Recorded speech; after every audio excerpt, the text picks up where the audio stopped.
If you want to get your product into retail stores, I'm your girl.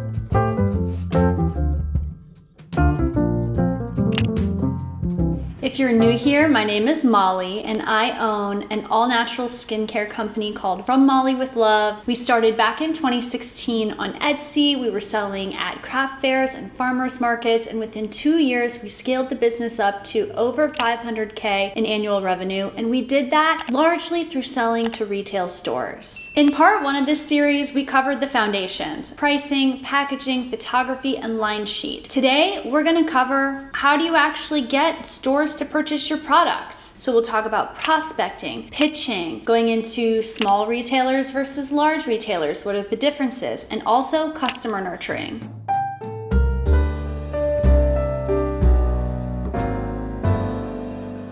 Let's start with prospecting. You can do it the old-fashioned way, or you can outsource it. I've done this both ways, so I'll share both perspectives. Let's start with DIY. If you're gonna go this route, you're gonna have to do some stalking. So the easiest way to do this is to start with shops in your local area. Drive around town, figure out which stores you want to sell to, maybe visit them in person, get a feel for their vibe. But if you want to expand beyond your local market, the way that we did this, because we wanted to sell nationwide. So I picked roughly 5 competitors that were just a little bit ahead of us in terms of selling into retail. And I went to their websites and I looked at their Where to Shop for Us page. Typically, every company will have a list of their stockists on their website, and I looked at what stores were stocking our competitors. And then I would look at their website, and if they felt like they'd be a good fit and the product carrying both of our lines wouldn't be a conflict of interest, I added them into our prospecting database. I highly recommend that you create a prospecting database, which is just a spreadsheet that includes the names of the stores, maybe you include their website, definitely include the buyer's contact information. And the way that you can find this is on the store's website. You typically are looking for, if it's a very small boutique, you're looking for a store owner. Sometimes they will list the buyer's contact information if there's a dedicated buyer. Sometimes it's a store manager. Now, if you choose to go the outsourcing route, there are several methods that you can use. The first is you can actually pay someone to do this research and prospecting for you. I actually hired my mother because she's retired and did a lot of this research and actually some of the pitching for us as well. Or you can use a service. So we used a service called Wholesale in a Box. And Wholesale in a Box sends you, I think it was like 10 leads per month. And the way that they figured out which leads to send us, there was a detailed intake process where they got a feel for our vibe. We told them about our brand ethos, our brand narrative, what kind of stores we were looking for. And once they got a really good feel for who we were as a company, they would then match us up with 10 stores a month that they thought would be a good match. And then within their system, they even have a CRM tool so that we could keep track of our correspondence that way as well. Now, there are also sales brokers. You could go this way. We chose not to go that way. I would just tread with caution because the commissions can be very high. They obviously will take a percentage of the sale. And sometimes there are like weird rules in the contract. Like with one sales broker that we were talking to, we couldn't be pitching stores while they were also pitching stores. And I just felt like that took too much of the control out of the sales process away from the company and into the hands of the brokers. And then there are wholesale marketplaces. You may have heard of Faire Wholesale. That is a platform that we're on at From Molly with Love, and I highly recommend getting on Faire if you can. There are several other wholesale marketplaces that are similar to Faire, although they were the first on the market. The great thing about Faire is that if you're on Faire, new buyers will find you and you won't have to pitch as many stores, but you can also use Faire as a tool to pitch stores. I will sometimes add in new prospects into the Faire database, and you can do email marketing through their interface as well. They also offer stores who purchase through them a lot more perks than what small brands like ours can offer on our own. So like, for example, if you're new to Faire and you sign up and you make your first order, oftentimes you can get a $100 order credit, free shipping, net 30 or 60-day terms. Whereas on my end as a small company, I can't always offer those perks. Faire also does take a percentage fee, but I think it's really reasonable, and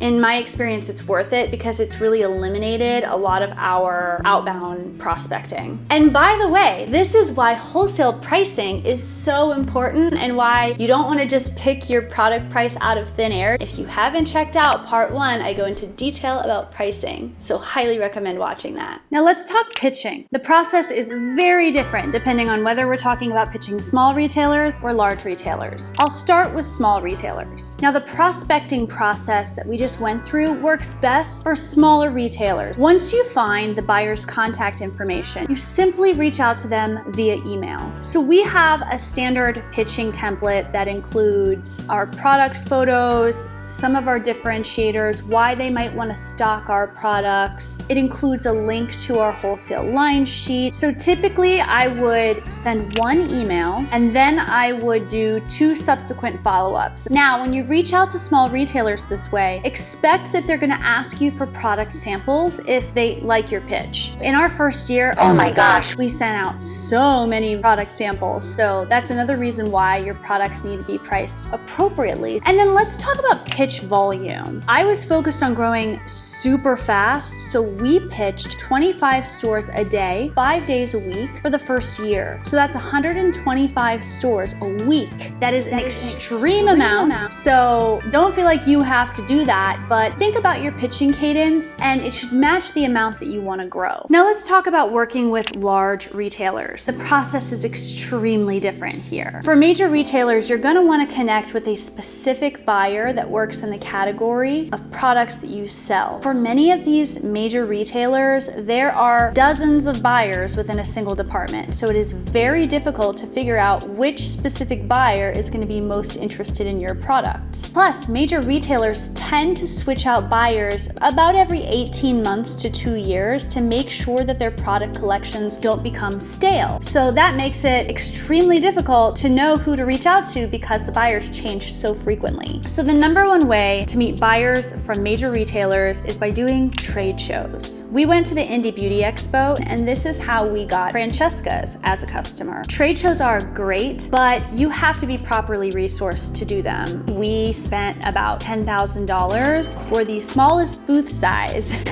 Also consider that sometimes they find you. We stock our Love bath salts at the Cosmopolitan Resort in Las Vegas. They are amenities in the high roller suites, and the buyer at the Cosmopolitan found us on Etsy. And there are several considerations when working with major retailers. Understand that they're going to order in much larger volumes than your small retail customers, and they might have quick turnaround times. Do you have the infrastructure to manage that? Be prepared to offer net 60 or 90-day terms. That created kind of a cash crunch for my company. When we did our first order with Francesca's, they placed an order that was close to $100,000, and then I had to fund the order, the production of the order, the raw materials, the labor costs, and then I had to wait 90 days after the products were delivered to get paid for that order. If you're not prepared to offer 60 or 90-day terms on these large purchases, then I would think twice about working with large retailers. They're also going to expect a volume discount on their order. So is your pricing at a level where you can afford to give them that discount?